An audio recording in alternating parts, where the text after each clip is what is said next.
slow up, no I don't take shit. I got no love for the fakeness. If you wanna play tough and wanna hate this, I'll always show up.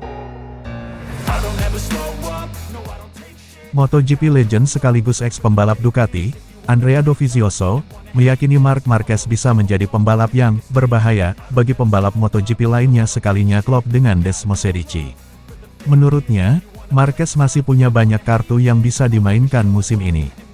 Seperti yang diketahui, Dovizioso dan Marquez menjalin rivalitas sengit dalam perebutan gelar dunia 2017, 2018, dan 2019, di mana Marquez menjadi juara dan Dovizioso menjadi runner-up secara beruntun.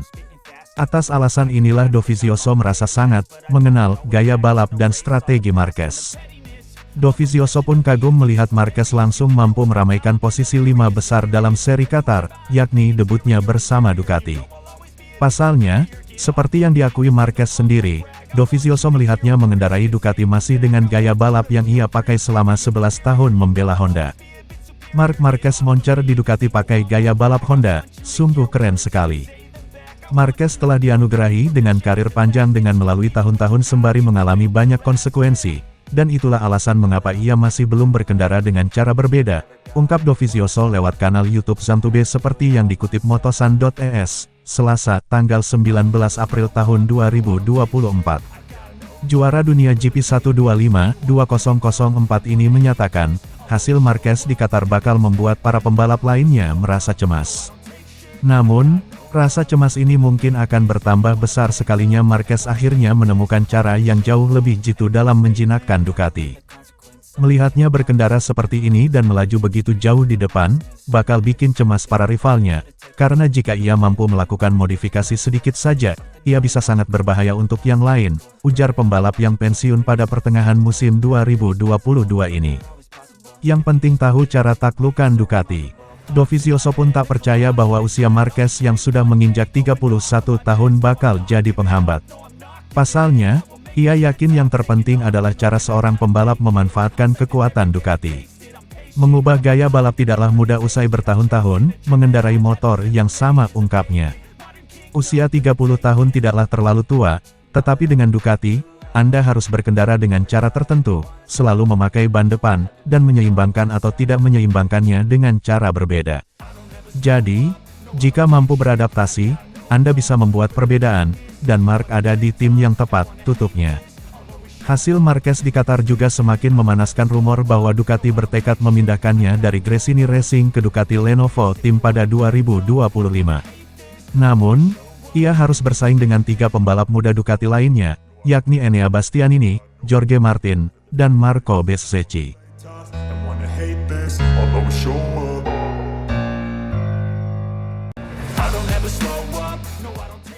Johann Zarco merasa Honda masih kesulitan keluar dari krisis pada MotoGP 2024 karena tak ada pembalap mumpuni di tim pabrikan. Sebagai rekrutan anyar LCR Honda yang merupakan tim satelit Honda, Zarco mulai merasakan situasi yang tidak ideal. Tim berlogo sayap tunggal tersebut kesulitan untuk memperbaiki kinerja motor RC213V bahkan hingga musim 2024 ini bergulir. Para penunggang Honda termasuk dari tim pabrikan, Repsol Honda, masih tidak bisa berbuat banyak untuk tampil kompetitif. Pengembangan RC213V masih menjadi pekerjaan rumah yang harus segera dituntaskan oleh Honda dengan 2 rider tim pabrikan mereka. Ya, pada musim ini, Repsol Honda bertumpu kepada Joan Mir dan rekrutan anyar, Luca Marini yang merupakan adik dari Valentino Rossi. Tentunya butuh waktu bagi tim asal Tokyo, Jepang tersebut untuk bisa menghadirkan paket kompetitif untuk para pembalapnya. Serangkaian uji coba dan tes yang panjang harus dijalani agar bisa bersaing di papan atas lagi sebagai tim berlabel juara. Untuk mendukung data dari tim pabrikan, LCR Honda sebagai tim satelit mendatangkan Johann Zarco yang sudah memiliki banyak pengalaman. Akan tetapi, pembalap asal Prancis tersebut tak ingin menjadi pemeran utama dalam pengembangan motor Honda. Baginya, status tersebut seharusnya diemban oleh pembalap Repsol Honda yakni Joan Mir dan Luca Marini. Mereka, Honda, seharusnya tidak terlalu fokus kepada saya, bahkan jika saya bisa melaju kencang, ucap Zarco, dilansir dari Motosan. Lebih lanjut, rekan setim Takaki Nakagami tersebut tak segan membagikan datanya bahkan kepada para pembalap pabrikan. Terkadang, dengan semua yang kami bagi dalam tim, kami akan membantu meningkatkan level Honda, kata Zarco menjelaskan. Itu akan menjadi keuntungan bagi semua orang, tuturnya menambahkan. Dalam kesempatan yang sama, pembalap berusia 33 tahun tersebut menilai ada hal yang membuat Honda kesulitan keluar dari krisis pada saat ini. Berbeda dari musim sebelumnya, Honda saat ini tidak memiliki pembalap hebat yang bisa mengawal pengembangan RC213V. Joan Mir dan Luca Marini dinilai belum mampu menutup celah yang ditinggalkan Marc Marquez yang hijrah ke Gresini Racing. Jika tidak pindah, Marquez tentunya dipercaya menjadi tulang punggung pengembangan Honda dengan bakat dan pengalamannya sebagai peraih 8 gelar. Saat ini, perubahan besar dibandingkan tahun sebelumnya adalah tidak adanya pemimpin besar di tim pabrikan, ucap Zarco. Saya tidak ingin mengatakan bahwa selalu ada pemimpin, tetapi kedua tim Honda sangat mirip. Ini berguna bagi kami untuk mendapatkan pengembangan motor yang lengkap, dan Honda sekarang melakukannya seperti itu. Kami bisa memahami bahwa di masa lalu memiliki Marc Marquez yang bisa menyelamatkan dan menyelesaikan semua masalah. Kemudian mungkin mereka terlalu fokus pada masalah itu, imbuhnya.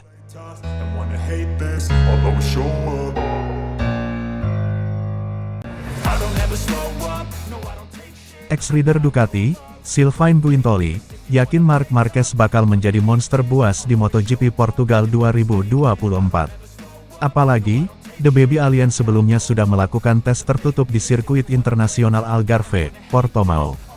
Debut Marquez bersama Gresini Racing cukup manis pada seri perdana MotoGP 2024. Ia berhasil finish di posisi 4 pada balapan di sirkuit internasional Losail, Qatar, Senin tanggal 11 Maret tahun 2024 dini hari WIB. Ketika itu, Marquez menyebut belum 100% mampu mengeluarkan potensi motornya karena masih menyesuaikan diri. Hal itu kemudian dibaca oleh dua pengamat MotoGP, Neil Hodgson dan Guintoli, sebagai pertanda, sang pembalap bakal jadi monster di Portimao. Ya, dia sudah kembali. Qatar bukan trek yang disukainya. Buat saya, dia masih belum nyaman dan menekukan setelan yang disukai. Kita akan tahu setelah Portugal karena itu adalah pekan balapan biasa tanpa tes sebelumnya, papar Hodgson, mengutip dari Crash. Dia masih melakukan pendekatan di mana dia ingin memahami motor, gaya balap, dan keseimbangan terbaik. Dia sangat kuat di zona pengereman dan itu adalah sesuatu yang mereka tidak ingin kehilangan, timpal Guintoli. Dari apa yang dikatakan, setelah balapan, dia cukup bersantai dan tidak ingin melakukan kesalahan-kesalahan. Tapi, di Portimao, dia akan menjadi monster, tukas pembalap yang pernah membesut Ducati pada 2008 itu. Saya mendengar dari wawancaranya, dia hanya mengeluarkan 95% kemampuan untuk memahami apa yang terjadi, tetapi di Portimao dia akan menjadi monster.